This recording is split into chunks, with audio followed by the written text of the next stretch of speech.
యేసయ్యలో యేసు అనే దైవత్వము కలిగిన దేవునిలో ఆయన పరమును విడిచి శరీరధారిగా ఈ భూలోకానికి వచ్చాడు. ఏదో ఎస్సీలకో బిస్సీలకో క్రైస్తవులకో ఆ దేశానికో ఈ దేశానికో కాదు. ఈ లోకానికి శరీరధారిగా వచ్చిన యేసయ్య పక్షపాతము లేనివాడు, అందరికి దేవుడైన వాడు. అయితే అందరిని అంగీకరిస్తాడు, అందరినీ చేర్చుకుంటాడు.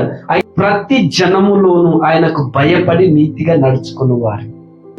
ఏ భాష అయినా గాని, ఏ రంగైనా గాని. డబ్బు చూడడేసయ్యా, కలర్ చూడడేసయ్యా, ఎత్తుగా ఉన్నావా పట్టుకున్నావా చూడడు, లావుగున్నావా సన్నగున్నావా చూడడు, ధనవంతుడవా బీదవాడవా చూడడు, చదువుకున్న వాడవా చదువులేని వాడవా చూడడేసయ్యా. కాబట్టి యేసు ప్రభు అందరికీ దేవుడు. ఆయన